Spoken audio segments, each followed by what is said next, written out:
मंत्रियों ने ली शपथ। श्री नारायण तातुरानी। मैं नारायण तातुरानी ईश्वर की शपथ लेता हूँ कि मैं विधि द्वारा स्थापित भारत के संविधान के प्रति सच्ची श्रद्धा और निष्ठा रखूंगा। 15 कैबिनेट और 28 राज्य मंत्रियों ने ली शपथ। मैं भारत की प्रभुत्ता और अखंडता अक्षुण्ण रखूंगा। मैं संघ के मंत्री के रूप में अपने कर्तव्यों का श्रद्धापूर्वक और शुद्ध अंतःकरण से निर्वहन करूंगा। सियासी समीकरणों का ध्यान, टीम में टैलेंट का बैलेंस।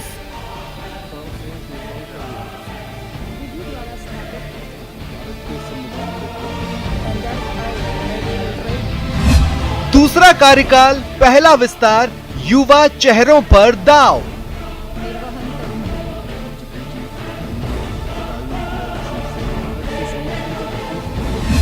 आगामी इलेक्शन से वास्ता, खुला स्पेशल 43 का रास्ता।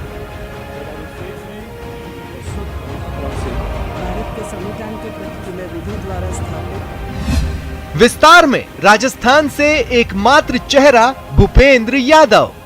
मैं भूपेंद्र यादव ईश्वर की शपथ लेता हूं कि मैं विधि द्वारा स्थापित। मोदी कैबिनेट में मरुधरा से अब 4 मंत्री।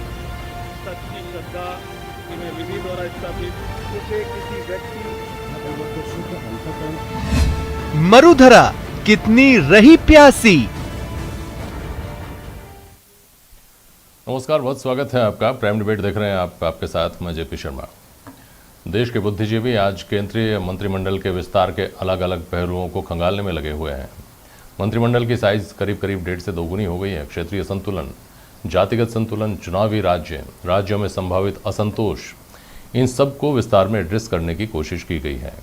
ड्रॉप होने वाले बड़े चेहरे चर्चा में हैं और अब विस्तार के बाद फेरबदल पर और विभाग आवंटन पर नजरें टिकी हुई हैं। भाजपा ये दावा कर रही है कि अपेक्षाकृत युवा मंत्रिमंडल कामकाज को अभूतपूर्व गति देगा, तो कांग्रेस सवाल उठा रही है कि केवल सेरेमोनियल एक्सरसाइज है, जैसे मंत्रिमंडल के पहले चेहरे ने निराश किया वैसे ही दूसरा करेगा। इस पर विस्तार से चर्चा करेंगे इन सवालों के जरिए कि चेहरा बदलेगी कामकाज की रीति नीति।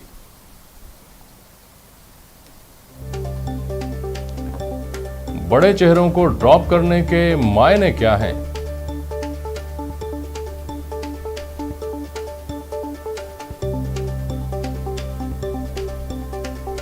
और राजस्थान का हक मारने के आरोप कितने सही हैं?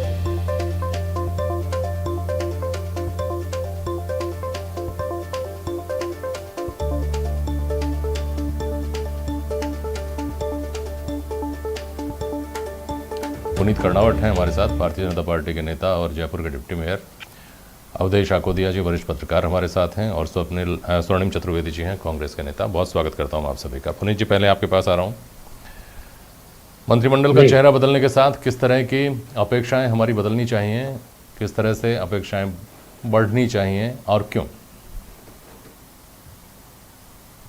जेपी शर्मा साहब, भारतीय जनता पार्टी वो पार्टी है जो लगातार अपने यहाँ पर नए नेतृत्व को मौका देती रही और समय समय पर अपने नेतृत्व के अपने युवाओं के माध्यम से एक नया नेतृत्व डेवलप करने का अभियान जो पार्टी का है, ये आज उसी का चेहरा इस मंत्रिमंडल के परिवर्तन में दिख रहा है। जहां अनुभव को प्राथमिकता दी गई है, वहां नौजवानों को भी बहुत बड़ी संख्या में लाकर मौका दिया गया है। वहीं टेक्नोक्रेट्स भी हैं, वहीं कानून के जानकार भी हैं और उसके साथ साथ प्रोफेशनल्स को भी उसके अंदर मौका दिया गया। तो मैं निश्चित रूप से मानता हूं कि नरेंद्र मोदी, जिनका विजन बहुत आगे तक देखने का है जी, और भारतीय जनता पार्टी जो लगातार अपने यहाँ पर एक नए नेतृत्व, गैलेक्सी ऑफ लीडरशिप को डेवलप करने का मन रखती है, उसका परिणाम इस मंत्रिमंडल के परिवर्तन के रूप में आप देख सकते हैं। बहुत सारे लोगों को संगठन में काम करने की दृष्टि से भी सीनियर लोगों की आवश्यकता होती है, तो उसका भी ध्यान इस मंत्रिमंडल विस्तार के दौरान रखा गया है। और मैं समझता हूं कि जो मोदी जी के नेतृत्व में भारत एक नए भारत की ओर तेजी से आगे बढ़ रहा है, उसमें ये नया मंत्रिमंडल बहुत तेज गति से काम करने वाला मंत्रिमंडल साबित हो। बिल्कुल ठीक है, मैं वापस आता हूँ। गैलेक्सी ऑफ लीडरशिप की आपने बात की, इस पर मैं सवाल करूंगा। पहले स्वर्णिम चतुर्वेदी की टिप्पणी ले लूँ, फिर आता हूँ आपके पास। बोलिए स्वर्णिम जी। देखिए जेपी जी, भारतीय जनता पार्टी का प्रेरोगेटिव है कि इसको मंत्री बनाए, लेकिन सबसे बड़ी बात आप यहाँ देखेंगे कि जो अभी देश में वर्तमान स्थिति है, हम अर्थव्यवस्था हमारी रसातल में पहुंच चुकी है, चिकित्सा व्यवस्था के हाल हमने देखे हैं, और जो सामाजिक न्याय की बात करते हैं जहाँ पे, तो जो सामाजिक अधिकारिता की बात है उसको लेकर के सारे लोग आंदोलनरत हैं। ऐसी परिस्थिति में जब हमने पिछले 7 वर्ष में अगर एक नाम सुना केवल केंद्र सरकार की तरफ से, तो वो नरेंद्र मोदी जी थे और बाद में अमित शाह। इनके अलावा ज्यादातर मंत्रियों को न तो कोई पहले जानता था, ना आज जानता है। चाहे अर्थव्यवस्था के बारे में निर्णय लेना हो, चाहे नोटबंदी करनी हो, चाहे ऑक्सीजन सप्लाई करनी हो, चिकित्सा व्यवस्था सुदृढ़ करनी हो, नरेंद्र मोदी जी ने हर चीज अपने हाथ में रखी। तो आज अगर ये सरकार हर मोर्चे पर विफल रही है, तो इसकी जिम्मेदारी उन मंत्रियों पर डालने की बजाय जो हटाए गए हैं स्वयं लेनी चाहिए थी और देश से माफी मांगनी चाहिए थी। और मैं सबसे बड़ी बात ये कहता हूं, जब पहले एक बार मंत्रिमंडल का गठन हुआ था, तो आज जो बड़ी बड़ी बातें हो रही हैं कि साहब हमने एक्सपर्ट्स लिए हैं, पढ़े लिखे लोग लिए हैं, प्रोफेशनल्स लिए हैं, अपने अपने फील्ड के कहना चाहिए कि जिज्ञाता हैं, लेकिन एक बार उन्हीं की टिप्पणी थी कि जब उन्होंने मनमोहन सिंह जी को लेकर के टिप्पणी की थी कि हम हार्वर्ड में नहीं हार्ड वर्क में विश्वास रखते हैं। तो आज ये नतीजा देश देख रहा है, जो स्थितियां देश की। तो हमारा तो कहना यह है कि अब बहुत अच्छा होता अगर सब लोगों को काम करने देते, सेंट्रलाइज्ड लीडरशिप ना हो करके सभी लोगों को काम करने का मौका मिलता। हमारे राजस्थान से मंत्री भी बनाए जाते, अगर कुछ लोग बदले जाते जो हमारे राजस्थान में विकास की गंगा बहाने की बात करते थे, लेकिन विकास के नाम पर एक योजना नहीं ला सके, तो शायद नयों को मौका देते, तो हो सकता है राजस्थान के भी इससे कुछ आता। लेकिन ठीक है, प्रधानमंत्री जी का अपना प्रेरोगेटिव है, आगे देखते हैं क्या होता है। लेकिन इतना तय है कि प्रधानमंत्री जी जब तक डिसेंट्रलाइजेशन नहीं करेंगे, इस देश में उनकी सरकार जो है सबसे ज्यादा कहना चाहिए फेल्ड सरकार कहलाएगी। इससे आगे और कुछ नहीं हो सकता। लीजिए पुनीत कर्नावट साहब, आप तो खुश हैं इस मंत्रिमंडल के विस्तार से, नए चेहरे से काफ़ी उम्मीदें लगाए हुए हैं। स्वर्णिम जी की शिकायत सबसे बड़ी ये है कि साहब डिसेंट्रलाइज नहीं कर रहे पावर्स को, सारे मंत्री अस्तित्वहीन हैं, केवल नरेंद्र मोदी ही एकमात्र मंत्री हैं, उन्हीं का विस्तार है, जो कुछ है वो अलग अलग चेहरों के रूप में। कर्नावट जी। स्वर्णिम जी की अपनी मजबूरियां हैं, उस मजबूरियों से चलते हुए उनका वक्तव्य इससे अलग हो नहीं सकता था। ये नरेंद्र मोदी जी की सरकार है जिसके अंदर इंडिपेंडेंटली हर मंत्री को काम करने का अवसर दिया जाता है, नए से नए आइडियाज को एक्सप्लोर किया जाता है और उन आइडियाज के साथ काम करने की उनको छूट दी जाती है। आप मुझे बताएं, निर्मला सीतारमन कितना बेहतर काम कर रही है, नितिन गडकरी बेहतर काम कर रहे हैं, पीयूष जी बहुत बेहतर काम कर रहे हैं, यहाँ से राजस्थान से आने वाले गजेंद्र सिंह जी, अर्जुन मेघवाल जी, इन सब के काम की तारीफ लगातार जनता के बीच में भी हुई है और समाज के विभिन्न वर्गों के बीच में भी हुई है। लेकिन मैं साथ ही ये कहना चाहूंगा कि जिस तरह की बात लगातार स्वर्णिम जी कर रहे हैं, वो निराशा चूंकि एक कांग्रेस के मन में पूरी तरीके से बैठ चुकी है, इसलिए वो कभी भी उससे उभर नहीं पाते और हमेशा एक नेगेटिव एस्पेक्ट को ढूंढते रहते हैं। हमारे यहाँ राजस्थान में एक कहावत है, रोता जाए मरे की खबर लेकर आए। आज यही स्थिति कांग्रेस की है। कांग्रेस मोदी जी के मंत्रिमंडल पर टिप्पणी करने के लिए उनके पास कुछ बचा नहीं है। अगर स्वर्णिम जी को राजस्थान के विकास के बारे में चिंता करने की इतनी उनकी जिम्मेदारी भी है और यहाँ राज्य में है, तो ये राय उनको गहलोत साहब को देनी चाहिए। बहुत लंबे समय से एक डिफंग मंत्रिमंडल काम कर रहा है, एक करप्ट मंत्रिमंडल काम कर रहा है, उसका परिवर्तन करें तो राजस्थान की जनता की आप कहें कि इनका मंत्रिमंडल डिफंक्ट है, वो कहें कि आपका मंत्रिमंडल डिफंक्ट है, आपके यहाँ किसी और का कोई वजूद नहीं है, समझना मुश्किल है, कोई इसका पैमाना तो बना नहीं है। लेकिन ये समझा दीजिए, आपने बहुत सारे मंत्रियों का नाम लेकर उदाहरण दिया कि देखिए वो फलाजी बहुत बेहतर काम कर रहे हैं, वो बेहतर काम कर रहे हैं, वो बेहतर काम कर रहे हैं। क्या रविशंकर प्रसाद बेहतर काम? एक मिनट पूरा सवाल सुन लीजिएगा। प्रकाश जावड़ेकर जी हैं, हर्षवर्धन जी हैं, रमेश पोखरियाल निशंक जैसे नेता हैं। हालांकि आपने शुरू में कहा कि संगठन की दृष्टि से बहुत सारे लोगों की ज़रूरत है, लेकिन पुनीत जी देखिए सब समझदार हैं, ये बात अभी तो कम से कम कहीं जस्टिफाई नहीं होती कि इन चेहरों को संगठन में इनकी आवश्यकता थी इसलिए सरकार में से निकाल दिया गया। ऐसी कोई घोषणा भी अभी तक नहीं हुई है।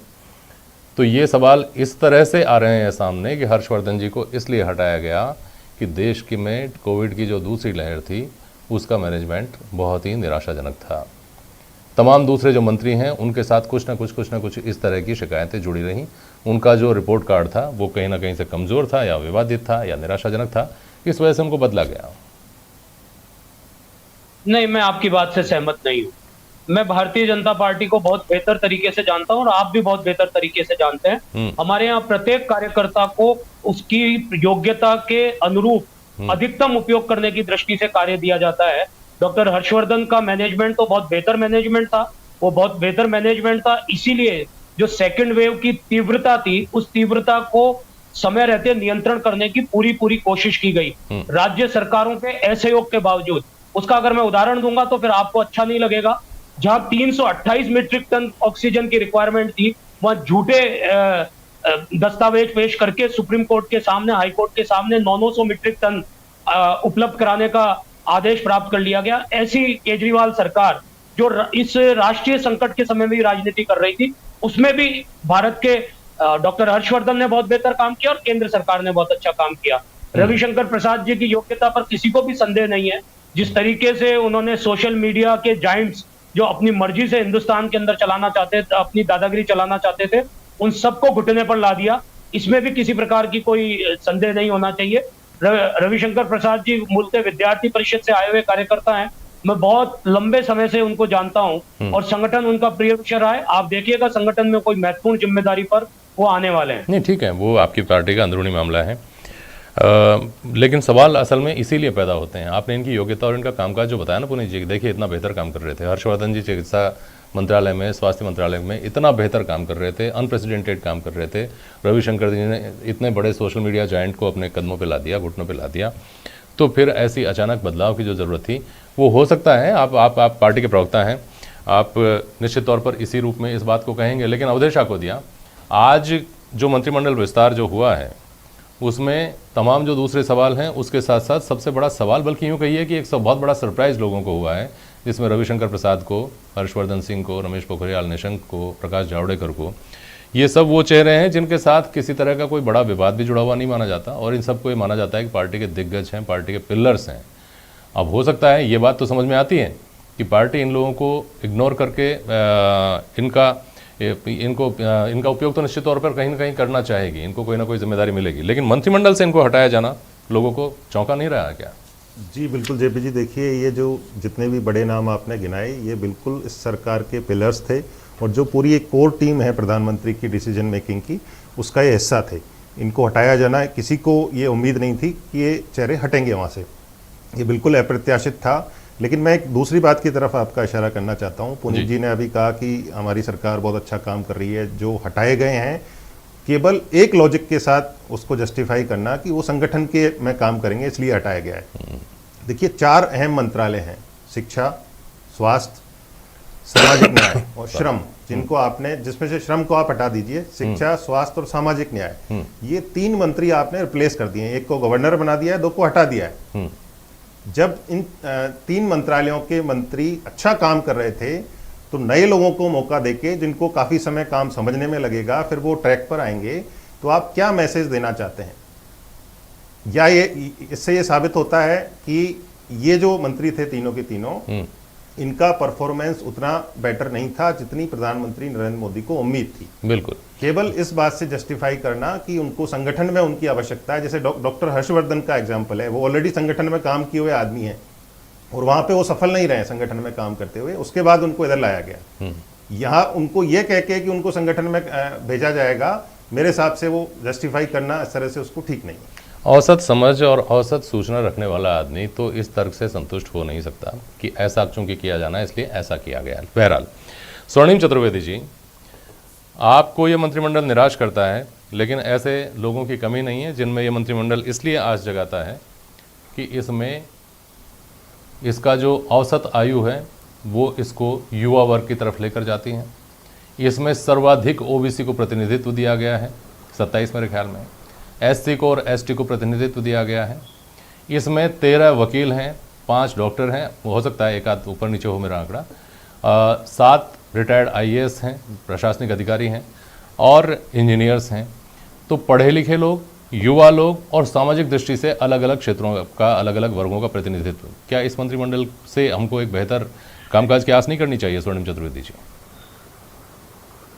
देखिए जेपी जी, आज तो तब हो जब इस मंत्रिमंडल में इनके दिमाग का या इनकी प्रतिभा का उपयोग होगा। आप देखिए, आर्थिक मामलों में निर्णय प्रधानमंत्री जी लेते हैं, चाहे नोटबंदी हो प्रधानमंत्री जी ने की।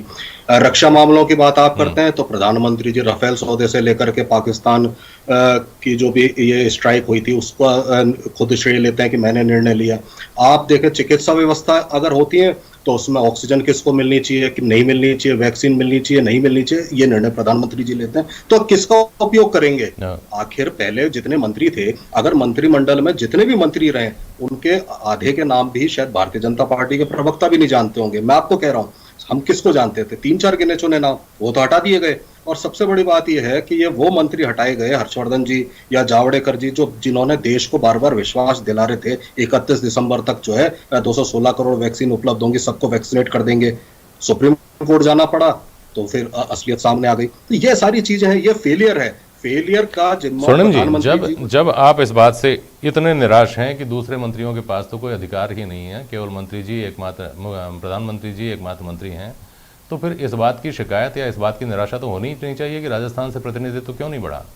एक की जगह 10 रख लीजिए। आपकी परिभाषा के मुताबिक तो वो किसी काम के है ही नहीं, तो फिर इस बात की निराशा क्यों? देखिए जेपी जी, निराशा तो इस बात को लेकर है कि आज तक अभी जो सरकार में इतने समय से जो मंत्री बैठे हुए थे, उन्होंने राजस्थान के लिए क्या किया? अगर केंद्रीय जल शक्ति मंत्री हमारे राजस्थान से जाते हैं और हमारे लिए योजना नहीं ला सकते जो प्रधानमंत्री जी ने घोषित की है, तो इससे बड़ी निराशा की बात और क्या हो सकती है? मैं राजस्थानी हूँ, राजस्थान की बात करूंगा। राजस्थान के लोगों के अगर कंठ सूखे तो निश्चित रूप से मुझे दुख होगा, और वो भी ऐसी स्थिति में जब केंद्रीय जल शक्ति मंत्री हमारे हैं। तो ये परिस्थितियां जो बनी हैं, उसमें अगर मौका नहीं दिया जाता, या कहना चाहिए कि राजस्थान के साथ भेदभाव करना है, तो एक अलग बात है। बाकी अगर आप पूरे ओवरऑल अगर सिनेरियो देखें तो कोविड की महामारी शुरू होने से पहले हमारे देश में बेरोजगारी की दर 45 साल में सर्वाधिक थी, और आज अर्थव्यवस्था की स्थिति सब देख रहे हैं, बढ़ती महंगाई, बढ़ते पेट्रोल डीजल के दाम। महंगाई के लिए तो एक सबसे बड़ी बात चाहिए अवधेश शाकोदिया जी, मुझे लगता है कि महंगाई के लिए तो एक अलग महंगाई नियंत्रण मंत्रालय अलग से होना चाहिए। पुनीत कर्नावट साहब, आप स्वर्णिम चतुर्वेदी जी की बात को राजनीतिक रूप से देख सकते हैं, लेकिन आम शिकायत ये रही है, आप लोगों के बीच में उठते बैठते हैं, आपको अच्छी तरह पता है इस बात का, कि राजस्थान के 25 सांसद, कांग्रेस के आरोपों की बात नहीं कर रहा हूँ, आम आदमी की जो चर्चा होती है वो आप भी सुनते हैं। हमारे राजस्थान ने 25 सांसद दिए, एक बार नहीं 2 बार। हमारे यहाँ के मंत्रिमंडल जब विस्तार होता है, मंत्रिमंडल का गठन होता है, तब चेहरों के मामले में, चेहरों की गिनती के मामले में और योजनाओं के मामले में राजस्थान को वो स्थान नहीं मिल पाया जो इतना बड़ा आपको समर्थन दे, जो देश का सबसे बड़ा राज्य हो, और जो कब से विशेष आर्थिक पैकेज की मांग करता रहा हो। जब आप सत्ता में यहाँ थे तब आप ही कर रहे थे, और उस मामले में कुछ ना हुआ हो तो निराशा होना स्वाभाविक नहीं है क्या? पुनीत जी, ईमानदारी से बोलिएगा। देखिए, किसी भी तरीके से निराशा की कोई आवश्यकता नहीं। जब जब राजस्थान को जिस जिस चीज की आवश्यकता हुई है, बिना किसी भेदभाव के केंद्र सरकार ने उपलब्ध कराया है। लेकिन राज्य सरकार की आदत बन चुकी कि वो हमेशा जो कुछ भी संसाधन उपलब्ध होते हैं उसके बारे में एक नेगेटिव वातावरण बनाए रखते हैं, और उस पर अपने काम करने की जो उनकी क्षमता है वो खत्म हो चुकी है। राजनीतिक है आरोप राजनीतिक है। नहीं, कोई पूरी तरह से, इसका मतलब ये कहना चाह रहे हैं। मेरी बात तो मैं, मेरे पास समय कम है, एक सवाल